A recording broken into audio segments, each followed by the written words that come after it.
What is up, everyone? Brandon Ferst, aka First Report, representing the First Off the Bench podcast network. Everyone comes off the bench. We are First. Welcome into another edition of the Changeup here on the network, where we break down everything Major League Baseball has to offer. And with me, as always, I have my co-host Bryanna Winner. You can find Bryanna at bwinner12. How you doing tonight? It's been an interesting week. Yeah. Baseball wise and other things. But yeah, it's been a rough week for the Angels. Yeah. Not as bad as for Arizona, but it's still bad. Yeah, not a great run of things, and you lump the Padres into it too. So won't be a whole lot of positive team reports coming up at all. Probably be short, just so we can get through it. At least I had a feeling this was going to happen just based on who they had all week. It was going to be a rough week no matter what. I just wish they would have taken at least one game from Seattle. But nope. Ditto. But yeah, that's we'll get to that here momentarily. Then obviously we'll have our 3 ups and 3 downs, talk about a little history in Philadelphia the other night.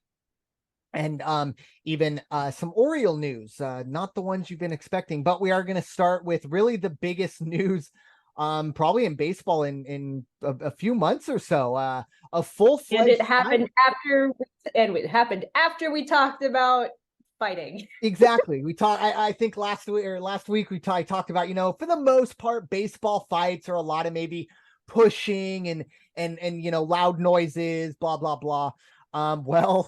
Jose Ramirez and Tim Anderson apparently took umbrage to that, because we saw ourselves a good old-fashioned Donnybrook, if you will, on Saturday night in Cleveland. Jose Ramirez knockout. Yeah. Jose Ramirez sliding into second base and taking offense to the slide. And, he kind of popped up and got into Tim Anderson's face and, pushed him back a little bit. But it was very interesting to see that immediately. As a hockey fan, that was essentially the glove dropped and Tim Anderson squared up. And unfortunately, he might have been the first to square up, but he went down. He took a right hook. Obviously, look, everyone's okay. Tim Anderson was definitely a little wobbly, but, no injuries. So we can kind of look back on it and kind of laugh about it. Insult to injury for, Tim Anderson, and the fact that he actually gets the most out of the suspensions. He gets 6 games. Jose Ramirez gets 3. There were a couple 1-game suspensions from others, for whatever reasons, but the 2 main guys. But obviously, Tim Anderson, he was the one who squared up and essentially, kind of raised the bar in terms of what that fight was going to be. And I will say one of the best parts of that fight was the umpire originally getting in between after the push. And then when Tim Anderson squared up, homeboy got out of there real quick. He realized, this ain't in my job description. I'm standing back, seeing what's going to happen, and I'll clear things up after the fact. But once again, obviously, no one got hurt, so we can kind of laugh about it now. But wow, that was a fight, full-fledged fight, 24 hours after I kind of called baseball out for not really having that. The umpire was like, yeah, I'm not willing to get punched in the face. Yeah, I'm gonna just move over here. But I thought Anderson threw the first punch. He did technically, but in terms of like when Jose Ramirez popped up, he pushed. So I mean, technically, Jose Ramirez put his hands on Tim Anderson first. But yes, in terms of closed fists, yeah, Tim Anderson, he was ready to roll. Let's just say, I think he has a pretty short fuse. He threw the first punch. Yeah. The rest of the suspensions involved coaching staff. Yeah, it was pitching coach. I think both I believe Francona did get 1 game at least. So it was a couple different. Yeah, a couple coaches ended up getting 1-game suspensions. But just watching that video, I was you texted me immediately after. He's like, I just said that, just for calling them out. And then a full-fledged fight comes out. Yeah. I still don't even know what the problem was. So a little backstory. And I don't know if it was the night before or the, maybe earlier in the season, there was a situation where a Indian, oh my gosh, it's been so long. I can't believe I did it. A Guardian. Wow. I thought I was through it. I thought I'd been anyway. Money in the jar. Yes. Yeah. We're put the quarter in the bin. It's been a while. But anyways, the Guardians, a Guardian player slid into second base. Tim on a double, going for a double. Ball came in from right field. Tim Anderson was covering second base. He swipe tagged and he actually pushed the guy's hand off the bag. And what was very interesting was originally they called safe. It was challenged and they actually overturned it. And there was a lot of frustration that, that tag was very, he pushed him off the bag. You watch the video and it's very apparent that he did push his hand off the bag. Personally, I don't think it's Tim Anderson's job to, I don't want to say play fair, but hey, stretch the rules. And the umpires fell for it, if you will. He got an out of it. I didn't necessarily think there was too much to it, but I do believe from what I've kind of heard, that was kind of what had built up. It was a bit of a hard tag, a little late, if you watch the Anderson Ramirez, but I think Tim Anderson is having a really rough year. He was kind of the top of the baseball world a few years ago. And now is arguably, at least OPS wise, one of the worst players in all of baseball. His contract is probably going to get declined at the end of the year. I just think Tim Anderson's been through a lot of stuff, and he was looking for someone to fight, because even after this, or after the trade deadline came through, I saw an article that Yasmani Grandal essentially didn't want to play the last game before the All-Star break, and he wanted to leave a day early to go on his All-Star break.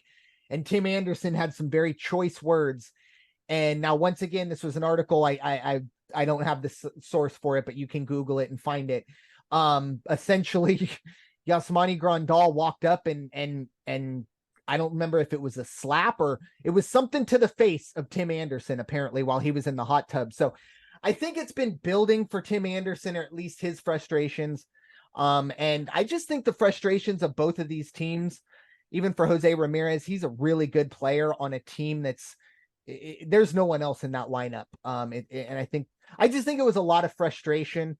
And as Terry Francona said in one of the greatest answers to a question ever, boys will be boys. And once again, we can laugh about it now. I'm not condoning violence, but it was mutual combatants and everyone's okay. And we can kind of, laugh at it now. But now, regarding your slip up a minute ago, could it be because I had mentioned the 2016 Indians like a couple weeks ago and it just... No. I just think, I don't know. I have no idea. Maybe it's just a couple weeks ago. It's a Friday night. I wish I could remember the things that were said 2 weeks ago. But no, I just think it was just a slip up. But and I think, what, actually one thing that I could say it is hearing rumors that Washington football team or the Commanders might be changing their name back. So now, once again, I'm kind of it's a cop out. It's been a while. I'm actually surprised it hadn't happened earlier. I guess I thought I was out of the woods, but it is what it is. But I don't know if you saw Francona's answer to one of the in the press conference. The reporter asked, "Hey, what do you think about Jose Ramirez's left hook?" And Francona immediately goes right hook. And he just kind of chuckled, and you could tell the wheels were turning in his head. Should I say what I'm actually thinking right now? And he didn't. He was very just kind of,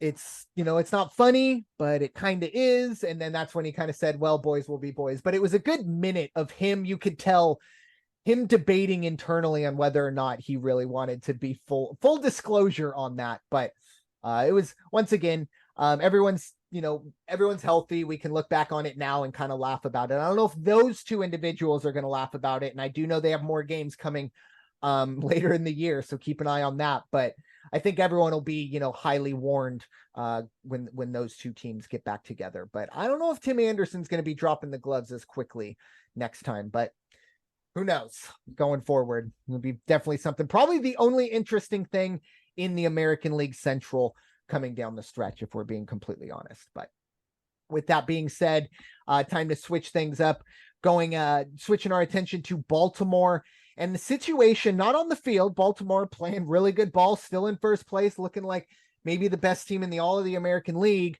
So why are we talking about them? Well, I'm sure as most of y'all have heard by now, the report came out that Orioles announcer Kevin Brown had been suspended, and this goes back a ways. He had essentially, when this news broke, or when we all it was brought to our attention, at least nationally, he had been suspended for at least a week, and we were essentially shown why.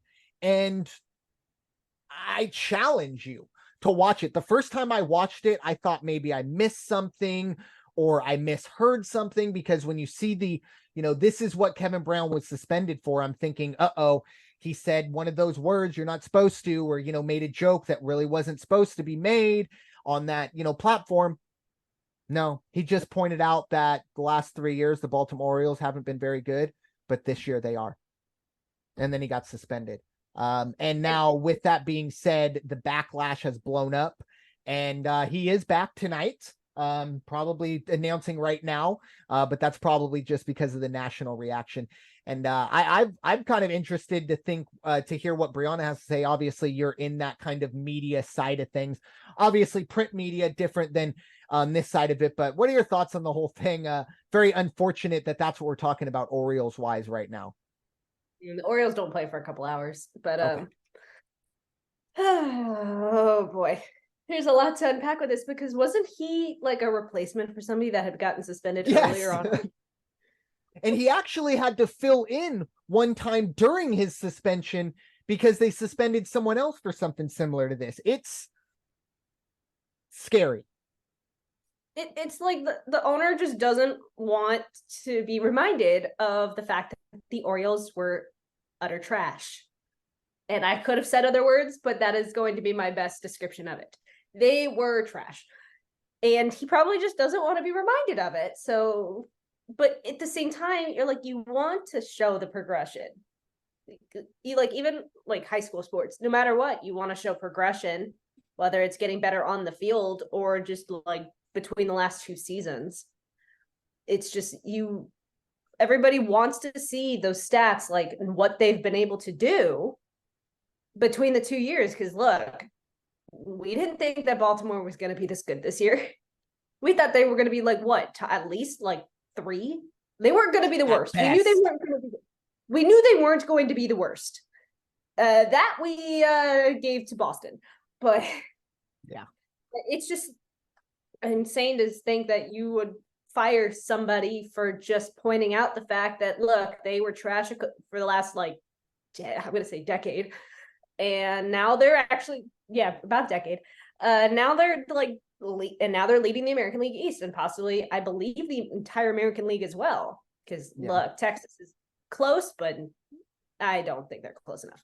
Yeah, so it's just crazy that they are the appropriate. And the fact that there were so many free Kevin Brown posters at any game that the Orioles were playing, whether it was at home, on the road, it was great. Yeah. And even there were plenty of announcers on other broadcasts, because, the regional sports networks, you do have that, the announcers aren't outwardly rooting for the home team, but they are, right? That's kind of their job. Now, so you do need to put a positive spin on things, but you also do have to tell it like it is. And what's also crazy to me is what he was talking about. While he was talking about it, there was a graphic up. So about exactly what he was talking about. So this isn't him just spitballing. Graphics aren't just someone back there translating and putting up a graphic. Those are put together. They are, essentially the script essentially is built around the graphics, if you will, or at least they are shown the graphics, and you build what you want to say around this, because this is what the audience is going to be seeing while you're talking about this. So, like I said, it wasn't Kevin Brown being like, hey, you know what? The people have told me not to talk about how bad we've been in Tampa, but you know what? I'm going to do it anyway. No, this was, I don't want to say team effort, but it was multiple people involved. I just think it's a really bad look for MASN, which I believe stands for Mid-Atlantic Sports Network, who is actually owned by Peter Angelos, who is the owner of the Orioles. So that's kind of how he was able to, I don't want to say it, uphold the dictatorship, but at least in the sports realm, that's kind of what it seems like. Obviously not nearly that extreme and that dangerous, but in the sports side of things, it's just a really, really bad look. And I could understand you being an owner and being like, oh, I don't want us to be reminded of this, but what were you doing in those 3 years as an owner? I mean, paying Chris Davis to not play, that's literally all they were doing. Now, as we've said, they've obviously built themselves up. They're kind of like I hate to say it, but the Astros, in what we've seen, how bad they were in the early 2010s, and essentially trust the process, and we've seen what it's got them, minus their cheating year. But it's been very tough to see that stuff in Baltimore. But luckily Kevin Brown has been freed. And hopefully, he's, I don't want to say the handcuffs are off, but hopefully he can, maybe have a little more freedom in what he says, even though I really don't think what he said was anywhere near a line of any sort. Wasn't. Yeah, not even close. Since there's graphics involved, it's like you need somebody to build the graphics to put on TV. So no matter what, he wasn't the only one that was, one, thinking about this, and two, the one that actually put it together. Mm-hmm. So why is he the only one that got suspended? Right? And they're facts. They're not, he didn't have this opinion. Like you go look, 3 series wins in the last 21, but before this year, 3 in 5 games. Like those are facts, but tough stuff there. Hopefully the Orioles, I really don't think this is going to matter on field. It was just something that, really kind of ticked me off, if I'm being honest, because this guy, essentially was put through the ringer just for doing his job. And that's not something that is healthy. But going forward, moving on to Philadelphia, obviously we saw some history the other night. Michael Lorenzen goes out and throws a no-hitter in his Citizens Bank Park Philly debut. Really interesting stuff to see a guy that, I don't think we even brought his name up when we talked about all the trades, and I went through a good amount. And it wasn't because of, ignorance or anything like that. This wasn't a trade that made a whole lot of waves. And who knows? This is one game where he could not be very good the rest of the year, but what a debut in front of those Philly fans. And for the Phillies as a whole, they got to feel real good knowing that, if he can keep things going, he's not going to be, doing these things consistently, but if he can go out and eat innings and keep you in ball games, it's going to be really interesting to see what happens there. Bryanna, what are your thoughts on Michael Lorenzen's no-hitter? To be fair, it was against Washington. That's fair. So, you're right. So it's like the perfect game versus Oakland. Yeah. Talked about earlier. But look, this was his second start with the Phillies, and I don't know if you saw, he had 5 strikeouts in both starts, but he also went 8 innings against Miami. Mm-hmm. So he was already almost going a complete game in his first start with the Phillies, and then he ends up going, and Miami's a lot more of an opponent than Washington is. Let's be honest, we all know it's true. And then obviously against Washington, he goes the full 9 innings, gives up 4 walks with 5 strikeouts, but he pitches a complete game and a shutout and a no-hitter. So it's just, I know we're seeing more and more, but a lot of the times the coaches don't want to leave pitchers in this long from like what we've seen in recent years, unless you're possibly Ohtani and can possibly do it. And coaches will only make the decision like if they think that they can, 1, go the distance, 2, are on fire in the day. And that's pretty much what Michael Lorenzen was doing. Look, he got traded from lowly Tigers to playoff contention in Phillies. So, I'd say this is a good trade for him personally, getting out of Detroit. Definitely. And obviously that's a really, really good way to ingratiate yourself with a pretty tough fan base, going out there, getting the job done, no hitter in front of those guys. But yeah, you're right. The Washington factor may be a part of it. I also do think when it comes to, coaches or managers, I should say, leaving pitchers in these situations, I also think the score has something to do with it. If it's a 1 or 2 run game, the win might mean more than a no hitter, at least in the manager's mind. But one thing that was really, really interesting, I don't know if you saw this stat, Bryanna, but the high school in Fullerton, and I didn't have it put down in my notes, they've sent 4 players to the major leagues, which in itself is very interesting. They've all been pitchers and they've all thrown a no hitter. It was one of the more wild stats that I've ever seen. During the winner's circle, I'm going to look up the name of that high school excuse me for not having that up here, but that was a stat that kind of blew my mind. You got 4 players going to the major leagues, which is impressive enough, and they all throw no hitters. Pretty incredible stuff there. But congrats to Michael Lorenzen going forward. Obviously, for the Phillies, they have a tough task. I don't think they're going to run down the Braves. And then the way it looks, they're going to have a bit of a tough run in the playoffs going forward. But with that being said, first I was going to ask, did you see the video of his mom? Yes. Yeah. And very wholesome moment. I do believe his mom was freaking out too. Yeah. And a part of this too was, and I saw this earlier, it was either a day or 2 before his late father's birthday. So I think that was also a part of it as well. But yeah, those stories are great. There was another one in Philadelphia where you had a kid, and I don't remember his name. I didn't expect to bring him up, but 7-8 years in the minor leagues, and his first at bat, he hits a home run. And I want to say it was in that game. It was definitely in that series. Could have been in that game. But just like moments like that, and seeing the family there, especially guys like that who have been in the minor leagues for 7 years. You know how many times I'm sure he's heard it's time to hang it up. It's never going to happen. And it finally does. And for him to go out, just stories like that really is a big part of the reason I love baseball. And obviously the Michael Lorenzen, his father passing and all that stuff, I can definitely relate to that. And I can only imagine how much emotion he had when he realized, what was going on, if he didn't already know. But with that being said, I would have the positive part of the podcast, if you want to call that part of the podcast positive, that's as sunny and rainbow sunshines as we're going to be for the next about 10-15 minutes as we dive into the team reports. Bryanna, we got to do it. The floor is yours. We'll probably get back to sunshine and rainbows when we go to the 3 up, 3 down, yes, specifically for those 3 ups, including one of them, because I'm wearing the Cup shirt today. There you go. I was a little worried when you first came on. It looked like a Dodger shirt, but no, God, no.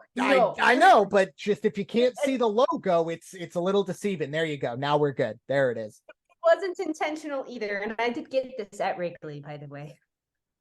So that's awesome. I love the shirt. That's great. And by the way, the Phillies are winning 6-2 right now over the Twins. So that Central is just getting more of a beatdown. Yeah. In the American League. No.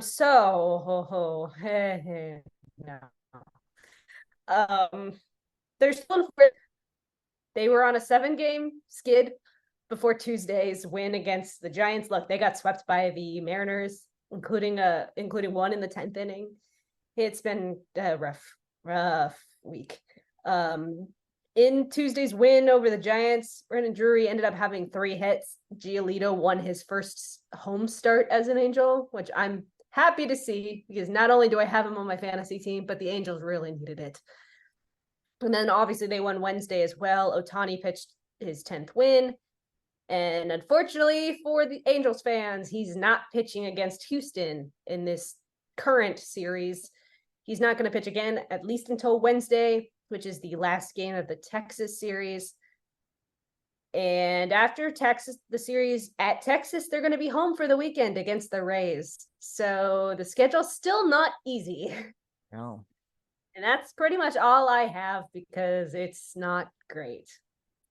Yeah. They're at 500 though. Yeah. For now. Thanks for that. Yeah, it's no. You and I both know it's not gonna last the rest. Like, it's not gonna last the night. Like, yeah. It's and by the way, it is it's Detmers versus Verlander. It's not going to last the night. Yeah. Fullerton Union High School was that high school, sent 4 major leaguers. All of them threw no hitters. Just wanted to get that all cleared up. But yeah, it's not been great on the Angels side. For the Padres, it's not the end. Still very, very much in the thick of the wild card. But for the Padres, it's gone pretty bad. They're currently in the middle of a 4-game losing streak. Of course, we are recording on Friday, the 11th of August. But currently, Padres in the middle of a 4-game losing streak at the moment. And it's coming off the heels of losing 3 out of 4 to the Dodgers. In a game on Monday, they had a chance to split the series against the Dodgers. They go up 5-0 in after 3 innings. We go to the top of the 4th. By the end of the 4th inning, it is 8-5 Dodgers. They didn't look back. The bullpen continues to struggle. So they lose 3 out of 4 to the Dodgers. And then the short sweep to Seattle, in which they could muster all of 1 run. Logan Gilbert was really, really good in his first start. And then Emerson Hancock, I believe is his name. He makes his major league debut, goes straight from Double-A to the majors, and faces quote unquote one of the most feared lineups in all of baseball, and just goes through them, gives up a run in the first, settles down. Seattle puts up a 5 spot in the bottom of the 8th. Padres lose again. Outside of Ha-Seong Kim and Fernando Tatis and Juan Soto as well, you can throw Blake Snell in there, and even Yu Darvish and Joe Musgrove. Everyone else on this team looks to have checked out. Manny looks like he's getting ready for his tea time, or getting ready to head back to Miami as soon as possible. He could not be bothered with another deep postseason run. I do worry if some of these players realized, whoa, I came to the Padres to get Octobers off. And last year they realized, oh, whoa, I lost almost half of my off season playing these extra games. My paycheck didn't go up, this or that. I'm not too fond of this. And I think we're reverting back to what we're seeing. Juan Soto called the team out, pretty much saying, once this team gets behind, it's like they give up. And I tend to agree.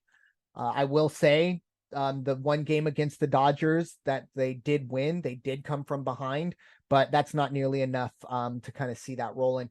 The Padres looking ahead now, it's looking okay. I mean, push comes to shove, it's either going to be the Diamondbacks stop their losing streak, or the Padres finally end theirs.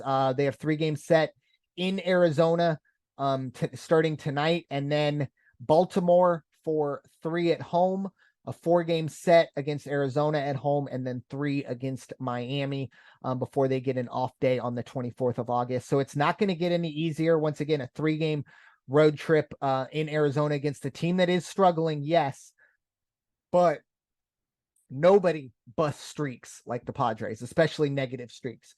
You're coming in with the 6.5 ERA, face this lineup, you're going 7 shutout innings, you're going to feel real good about yourself. You're coming in on a 8-game losing streak, 9-game losing streak. Let's face the Padres, you're probably going to take 2 out of 3, let's be honest. Might get swept by Baltimore. With that being said, the Padres are still not nearly out of it. They do have some teams that they have to jump, but they are 4.5 games out of a playoff spot, and that's actually really nice considering they're 55 and 60. So yeah, 4.5 games out of the final wild card spot. And I'll tell you this right now, that final wild card spot, at least for the first round, might look really, really good, because you'll be facing the NL Central, whether that's the Cubs, the Brewers, or I guess we can still possibly say Cincinnati, but they're kind of falling apart, which we'll get to here in a bit. But that 6th seed, at least for the first round, might be the best way to go. Unfortunately, if you do get through that team out in Atlanta will be waiting for you, and that won't be great. But with that being said, it's not over by any stretch of the imagination for the Padres. I'm not writing this team off. I'm not saying that a playoff appearance is not going to happen. But right now, I'm not betting on it and I'm not expecting it. I think this team has essentially given up. I don't think they want to win. Or at the very least, I don't think they hate to lose. And I think that's really important. And that's maybe just because I'm a pessimist. I've been called out for that theory, but I think you need to hate to lose to be successful in baseball. But unfortunately, that's not the case for the Padres. So just glad I got through that without getting close to saying, I don't even think I dropped a damn in there. So I'm very proud of myself. I'm a little worried about that, but as a Padre fan for a very, very long time, this is by far this is not even close to rock bottom. At least we still have talent on this team. Whether they want to perform, that's another story. But with that being said, time to get positive, then negative, then positive, then negative. Let's go up and down, literally with our 3 ups and 3 downs. For me, I had the ups this week, and this one hits home for both myself and Bryanna. It is the red hot Seattle Mariners. Both of us had our chances, couldn't get it done, couldn't even get one. But for Seattle side of things, they've been on a tear of late. Not only have they won 7 in a row, they're 9-1 in their last 10. They are 62-52, only a game and a half back of the final wild card spot. A little bit of deja vu from what we saw last year with Seattle. They're figuring it out late. Oh, Bryanna, I know it's tough, but what are your thoughts on Seattle surging up the board? You beat me to the punch. I was going to mention last year. Yeah. I mean, there's not much else you can say about it aside from they are turning into last year's Mariners, who we thought were going to start off this season very well. And look how that turned out. Now they're just fighting to stay alive at this point. But that's most teams, including our own. So, they're playing the Orioles at home. Oh yeah, at home. It's going to be an interesting. It's going to be It's going to be a very interesting series. Hopefully, Baltimore can take the series in a sweep and help at least me out. Yeah, it's going to be tough, obviously. But for Seattle, on the positive side for them, I think there are a lot, tougher teams out there. I hate to say it. I think this team is good. I don't think they're a World Series contender. I think they get through that first round if they get in at all. And if they do get through that first round, it's going to be pretty tough. Getting one of those 2 bigger teams, especially if it is Texas or Baltimore. But it'll be interesting to see how this goes this weekend. Bryanna, what is our first down of the week? I mean, I don't want to, but it kind of has to happen. It's a team that's already been mentioned earlier. I'm just going to say the Angels, and everybody knows what I mean already. So I'm just going to leave it there. Yeah, Angels have been struggling. It's already been talked about, but yeah, they had to make it on this list at some point. But I mean, your Padres have to make it at some point too. I see. For me personally, I've never put my own team either up or down because we've never put either of our teams on this list. I know, and that's just considering everything else that has happened within the last week. No other team deserves to be there except for the Angels at this point. This is the first time I'm putting them on the list at all. Yeah. So yeah, it's a little unfortunate, but hopefully we're gonna reverse this, and next week, you're gonna be like, you know what? They make it on the ups list because they go on a tear. Hopefully that is the case. Hopefully, but a little bit of positive. But with their week of scheduling, probably not. Yeah. Anyways, a little bit of positivity to send Bryanna's way. Our second up of the week, her second team, the Chicago Cubs, who she is adoring today. They have been on a tear as well. Maybe the hottest team post All-Star break. Have cooled off a little bit, but they were on a massive tear, and they are only a half game out of the final wild card spot, which is Miami, who is kind of struggling at the moment as well. The Cubs currently 59-56. As I said, only a half game out. Bryanna, what are your thoughts? Your Cubbies look like they're making a little bit of a run late. And they're winning. They're beating Toronto at the moment 5-0. Nice. In the top of the 4th. It's still early. but I'm okay with this. And you know what we didn't talk about last week? The amount of runs that they had scored in that Cincinnati series.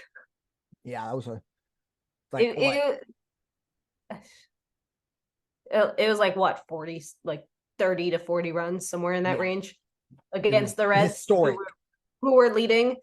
Look, the Cubs are now pretty much in a tie with Cincinnati in that division. Cincinnati is also winning right now, so I don't think it's going to last. I think it's going to stay a tie at the end of the day. And because they got the Pirates, like it's 6-0 for the Reds. Obviously, we're going to talk about them in a minute. But the Marlins, who are currently losing 7-3 to the Yankees, are helping me out right now too. Except I also need the Yankees to lose if the Angels want a chance at that wild card spot. Yeah. It was 41 runs in 3 games. I was close. 20, 20, 16, and they really, really struggled in that final game. Only scored 5 runs, but they did win all 3. But yeah, so Cincinnati. That was at Wrigley too. I was going to say, Cincinnati, it's kind of a hitter-friendly ballpark. That was at Wrigley, which at times can be a hitter-friendly ballpark as well. But 20 runs, I don't care where you are, that's a day. And then 16. I mean, you could say the same thing with Angels at Coors Field. Definitely. So that's a very hitter-friendly ballpark. Mm-hmm. But yeah. Now going into the town, we're staying in the division. We're talking about the Reds. Like, they're struggling as of late. I already mentioned they're tied with the Cubs. They're 2-8 in their last 10. Unfortunately, they are currently winning at the moment. And it's not positivity for me and my Cubs.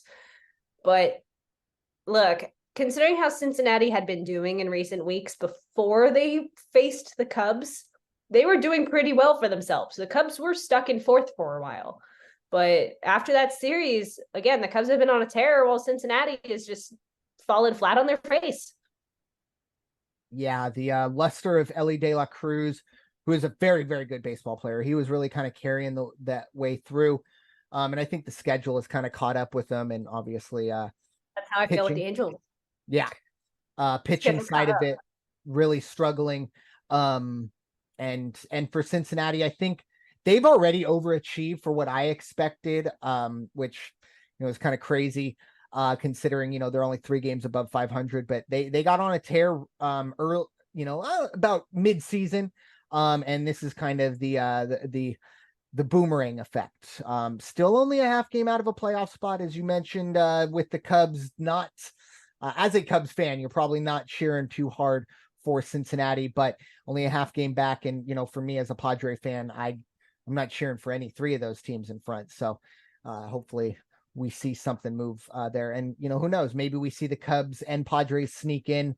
Miami falls out as well because they didn't make this list. But they're struggling. So yes, 3-7 in their last 10. Only 4 games above 500 for a team that was, looked like a playoff lock for a little bit of the year. But currently losing 7-3 in the top of the 6th. Oof, tough there. But Yankees. Sorry? To the Yankees. Yes. Moving on to the third and final up of the week. Give a little bit of shine to the American League Central. We talk a lot of smack and they deserve it. Still probably, not great. But just to kind of put the AL Central into a nice little nutshell, I wanted to give them some love and, say, hey, you know what? Minnesota's 3 games over 500. That's pretty crazy for the American League Central. But in typical American League Central form, they have lost 3 in a row. They are 6-4 in their last 10. As I said, currently leading the American League Central. They're 3.5 games ahead of Cleveland and 7 full ahead of Detroit. And I'm not even going to go through Chicago and Kansas City. But for the most part right now, this division looks like it's Minnesota's to lose. Pat myself on the back. I picked them beginning of the season, even though I probably just jinxed them. But Bryanna, what are your thoughts? Minnesota kind of limping to this up. It can't be worse than my jinx with the White Sox. True. So, yeah. Look, those numbers are going to go down real quick because, again, they are losing to the Phillies at the moment. So I think they're only at this point going to be 2 games ahead of 500. But by the end of this series, they could be at 500. And we'll see where Cleveland's going to be because they're tied with the Rays right now. So the Cleveland needs to take that game from the Rays in order to even make a dent. Especially if Minnesota's going to lose to the Phillies right now. But I mean, this is all great for me. Whoever loses, it's great for me. I'll take it. Yeah. That's the only positivity you're going to get from me with the Angels right now. Take what you can get. But what's our third and final down of the week, Bryanna? We are moving to the West for the second time on this list, but not the American League. We're going to the National League. It's the team that was actually leading the National League West for half of the season. And I'm still giving them kudos, even if they have fallen flat on their face. It is the Arizona Diamondbacks, who are currently on an 8-game skid. They're 1-9 in their last 10, and they just haven't had the momentum since the All-Star break, pretty much. And it kind of hurts because I would love to have seen them stay ahead of the Dodgers. I know right now you kind of need them to lose because you're facing them this weekend. But look, if they could have stayed ahead of the Dodgers, I would have been happy. But they've now let not only the Dodgers slip past, but they let the Giants slip past. Now the question is going to be, are they going to let the Padres slip past? And are they going to finish where we thought they were going to finish at the start? Yeah, I think, as I said in the Padre report, I think that this could be the best possible situation for Arizona. There's just something about this Padre team. Everything you expect, the opposite's going to happen. So you would think, hey, you know what? Padres fighting for a wild card spot, Arizona 9-game losing streak, really struggling, blah, blah, blah. And then Arizona goes out and sweeps them. So I don't know how that goes. Obviously, if the Padres do perform well this weekend, they could possibly pass Arizona. They would have to get a clean 3-game sweep. But for the Diamondbacks, I quite like your pitching match. Yeah, I quite like the pitching match. That doesn't, because I feel like I could go out there, and sometimes this Padre team's only I know runs. So I know, but this pitching duel is going to be great though. If offense can do something. Yeah. Which one are you talking about? Either it's Snell versus Nelson. Like I don't know who Nelson is. He's got an ERA over 5. So Ryan Nelson. Oh, he's done. Ryan Nelson's done well this year so far. So I think numbers say a little different. I'm just looking at his ERA. Recently, probably not, but at the start he was doing well. He's no Merrill Kelly. Yeah. But no, like I said, I wouldn't be surprised to see Blake Snell go out and throw 6 really good innings. And the Padres lose 3-1. But on the Diamondback side of things, if they can kind of get a hold of the reins, it's kind of like they've fallen off their horse and the horse is kind of going crazy. They can get a hold of their reins, get back on their horse, and just keep going in the straight direction. There's a chance they can make the playoffs, but they have to get things figured out as soon as possible, especially with the schedule going the way it is, with essentially the Padres going to be 7 of the next 10 games for, not only the Padres, but also for the Diamondbacks are going to be those two matching up. So it'll be very, very interesting to see how it all shakes out when it's all said and done. But Bryanna, final thoughts for this episode of the Changeup? I don't know who I want to win certain series right now, especially as we're getting closer to September. Yeah, it's definitely getting to be that time of year. The playoffs about 6 weeks away going forward, obviously, essentially. And I need to make a playoff. I don't want Ohtani to leave. Bryanna, come on now. I know. I said I don't want it. We all know, but we gotta. We know that he's gonna leave, but I can hope. Okay, let me hope. As long as you wouldn't be like totally blindsided. I just want you to. Okay, fair enough. And yeah, I hope the same thing. Obviously, and if he does leave, go anywhere but the Dodgers, the Yankees, or Houston. Yes, mainly the Dodgers though, because the Yankees and Astros are not that big of a problem for you. Like they are for you. I know. But hey, if he goes to Houston, though, it's going to look very. I don't think he'll go to Houston. You better not. Yeah. But no, I really think it's between 3 or 4 teams, and I do honestly believe the Angels are in that mix. But yeah, going forward, obviously the season is not wrapping up, but this is the stretch run. 6 weeks essentially, not only to figure out if you're going to make it, but to get into the best possible position to make your run into, the playoffs. Once again, this is kind of our second go round, or is it second? Yeah, of the 16 playoff where you have the two teams getting a bye. Second or third year. I'm sorry. I'm blanking right now because I know 2020 was an 8-team. I don't know if 2021 was 6 teams, but anyway, you understand where I'm going. 2020 was also just a weird year in general. Yeah, 2020 didn't count Mickey Mouse season, Dodger fans. But with that being said, it's going to be interesting to see, some of these teams, if the Cubs can sneak in, if the Orioles can hold everyone off, not only in the American League East, but in the American League. And then obviously when October does roll around, finally figuring out who is going to be holding that trophy when it is all said and done. But Houston with that, Dodgers. Sorry, yes, anybody but or Houston. But with that being said, I thought you said Dodgers. Apologies. No, I said both. I said Houston first. Gotcha. See, I'm very, very one-minded these days. But anyways, with that being said, thank you all so much for listening to this episode of the Changeup presented by the First Off the Bench podcast network. Everyone comes off the bench. We are First. It's time for y'all to go wash your hands and stop hating everybody. We'll talk to y'all very soon. Take care. We'll see you soon.